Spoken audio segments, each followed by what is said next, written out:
கலந்த வணக்கங்கள். நான் இங்கு அண்ணல் அம்பேத்கரை பற்றி பேச வந்துள்ளேன். பாரதத்தில் சரித்திரம் படித்த அண்ணல் சீர்திருத்த செம்மலை பற்றி சொல்லவா வேண்டும்? சொல்லில் முடிக்கும் அளவிற்கு அவருடைய சீர்திருத்தங்கள் சொல்லில் முடியாது.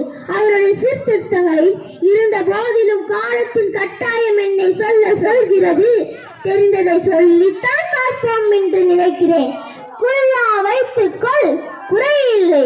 சிலுவை அணிந்து கொள், சிக்கல் இல்லை. சந்தன பூசிக்கொள், சங்கடம் இல்லை. ஆனால் ஜாதியை மட்டும் பாராதே மனிதா, அது உனக்கு அழகில்லை. நம் நாட்டில் பிரித்தாழ்வது இனம், மொழி, மதம். இந்த பிரிவு இயற்கையானது. ஆனால் இதன் அடிப்படையில் போரிடுவது வெறித்தனமானது, செயற்கையானது. நம் இன உணவை நம்மை சார்ந்தவர்களிடம் வைத்துக் கொள்ள வேண்டும். மனமுணர்வை பிரார்த்தனைக்குள் அடக்கிக் கொள்ள வேண்டும். மொழி உணவை நம் மாநிலத்திற்குள் வைத்து சீராட்ட வேண்டும். இவை மூன்றையும் வைத்து சீர்திருத்தம் செய்தவர்தான் அண்ணல் அம்பேத்கர். நம் நாட்டை எடுத்து பார்த்தோம் என்றால் ஈவேரா பெரியாரும் அண்ணல் அம்பேத்கரும் ஒரே கொள்கையை கொண்டவர்கள். ஆனால் ஒரு சின்ன மாற்றம். பெரியார் அனைத்து மதங்களிலும் சீர்திருத்தம் செய்ய வேண்டும் என்று விரும்பினார்.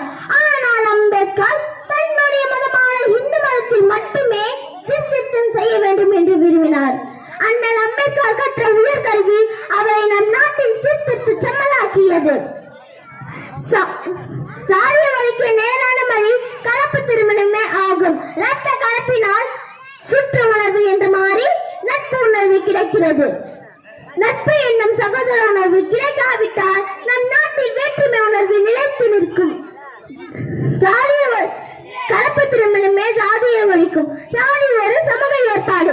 என்னை கேட்டால் என் லட்சியம் சமநீதி, சமத்துவம், சகோதரத்துவம். இதுவே நம் சமுதாயத்திற்கு தேவைப்படுகிறது. வரலாற்றால் உருவானவர் அம்பேத்கர். வரலாற்றையே நமக்கு உருவாக்கி தந்தவர் அம்பேத்கர். தொகுத்தறிவது கலையியல், பகுத்தறிவது அறிவியல். இவை இரண்டும் சேர்ந்துதான் ஆன்மீகவியல். இவை மூன்றையும் வைத்து சீர்திருத்தம் செய்தவர்தான் அண்ணல் அம்பேத்கர். எத்தனையோ தலைவர்களின் பிறந்த நாட்கள் நம் நாட்டில் அனைவராலும் கொண்டாடப்படுகிறது. ஆனால் அண்ணல் அம்பேத்கரின் பிறந்த நாள் அரசு விழாவென்று அறிவித்த போதிலும் அவரை சார்ந்த பிரிவினர் மட்டும் கொண்டாடி கொண்டிருப்பது இன்னும் நம் நாட்டில் வேற்றுமை உணர்வு நிலைத்து நிற்கிறது. அதை மாற்றுவதற்கு தான் இங்கு இன்றைக்கு அண்ணல் அம்பேத்கரை பற்றி பேசிக் கொண்டிருக்கிறோம். எனக்கு இம்மேடையில் அண்ணல் அம்பேத்கரை பற்றி